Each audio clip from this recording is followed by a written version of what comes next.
Light Yagami, the god of death. Light Yagami was once a prodigy, a young man whose intellect outshone everyone around him. But when he discovered the Death Note, a seemingly simple black notebook with the power to kill anyone whose name is written inside, the world became his personal experiment in terror. At first, he targeted only criminals, rationalizing that he was creating a better world. But the act of killing awakened something far darker, a god complex. Light's intellect became a weapon, and he turned the world into a chessboard, where every human being was a pawn in a labyrinthine game of manipulation and murder. Friends, family, and even those who trusted him implicitly became instruments of his cruelty. He framed innocence, manipulated law enforcement, and orchestrated deaths that left society trembling in fear. Entire communities were gripped by paranoia, unable to trust anyone, as Light's shadow stretched farther with each calculated act. Yet, it was the psychological torment that made him truly terrifying.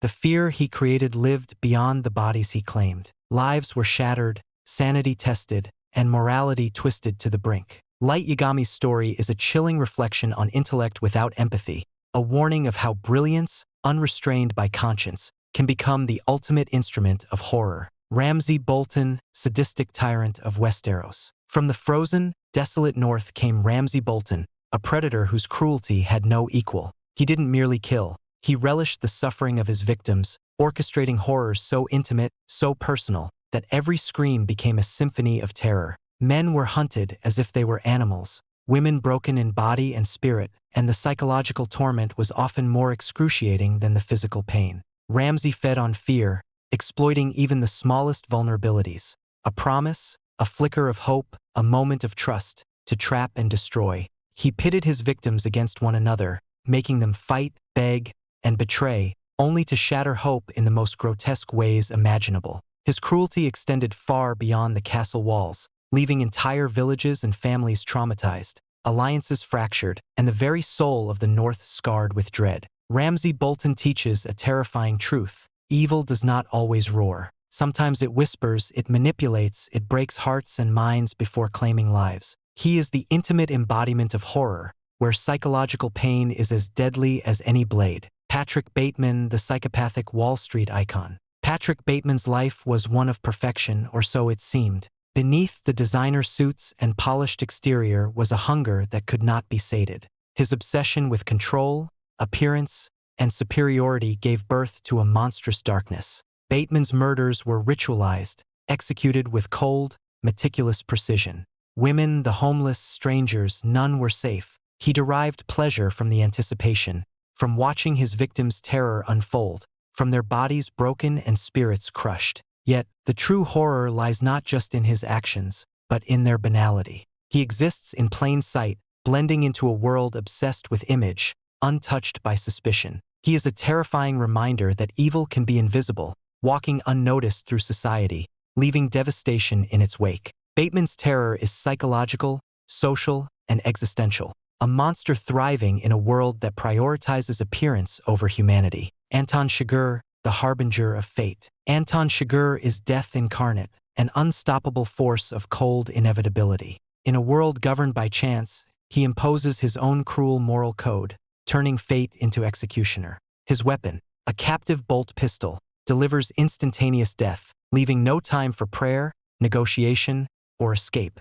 Chigurh's terror lies in his absoluteness. He does not merely kill, he forces participation, flipping a coin to decide life or death, making the randomness of existence a theater of cruelty. The fear he generates is inescapable. Every choice becomes a confrontation with mortality, every interaction a chilling game with a predator who cannot be bargained with. His killings spread psychological contagion, infecting survivors with paranoia, fracturing communities, and leaving indelible scars on those who remain.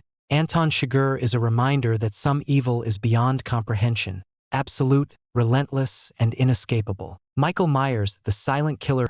Michael Myers is pure, primal terror, a faceless, silent force that stalks without reason, motivation, or mercy. He moves like a shadow, leaving a trail of incomprehensible horror, and wherever he steps, death follows. Victims are chosen at random, snatched from ordinary life without warning. But it is not merely his violence that terrifies, it is his persistence.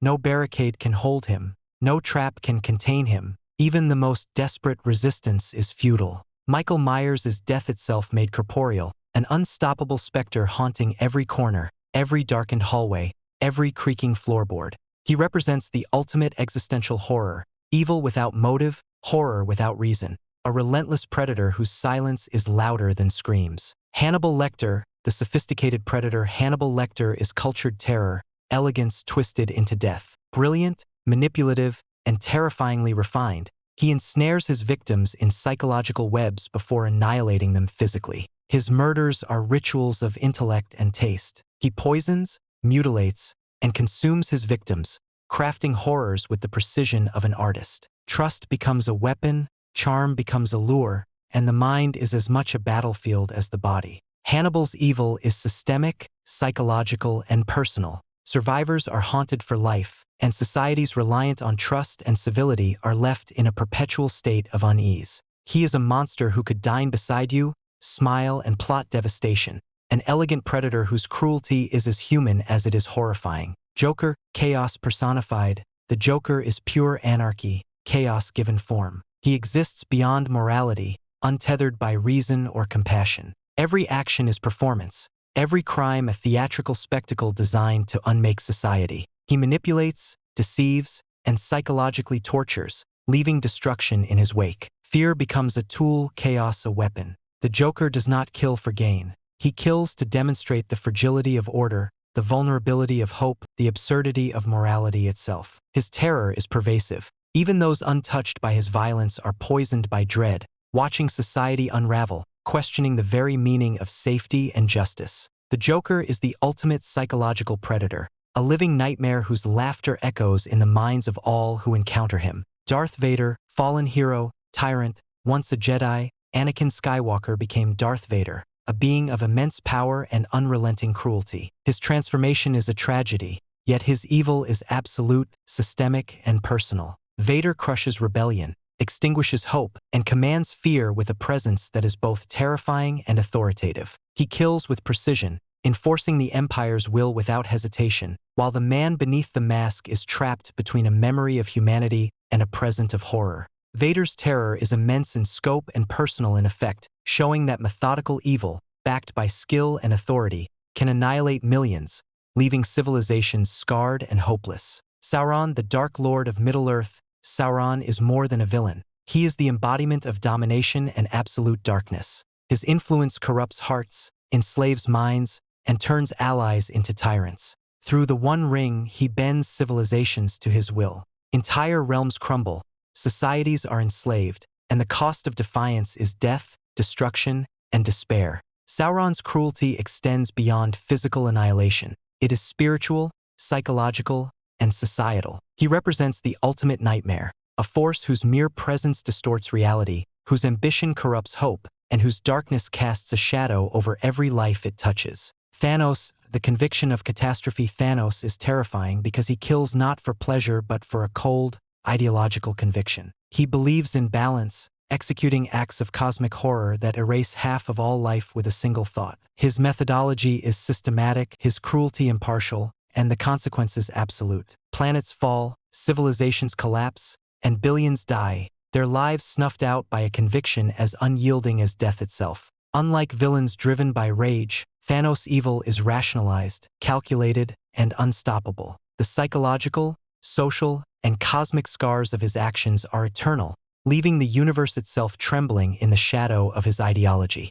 Homelander, absolute power corrupts. Homelander wields godlike abilities, yet his morality is absent, replaced by ego, manipulation, and cruelty. He murders, controls, and deceives with impunity, leaving devastation that is both physical and psychological. His evil thrives in the light of public adoration. No one suspects the depths of his atrocities. Communities, governments, and individuals are subjugated not only by his strength but by fear and manipulation. Homelander transforms heroism into a tool of terror, proving that the most dangerous monsters wear smiles and capes. Voldemort, fear of death and obsession. Voldemort is the embodiment of obsession and fear, fear of death, fear of weakness, fear of mortality. His cruelty is meticulous, targeting children, families, and entire magical communities to ensure domination and instill terror. His murders are calculated, ritualistic, and designed to shatter trust. Friends betray, allies crumble, and the world of magic plunges into paranoia and despair. Voldemort shows that obsession can justify unspeakable acts, and the pursuit of immortality can leave nothing but devastation in its wake. His evil is enduring, psychological, and spiritual, haunting generations, and leaving a world where fear becomes the ultimate currency.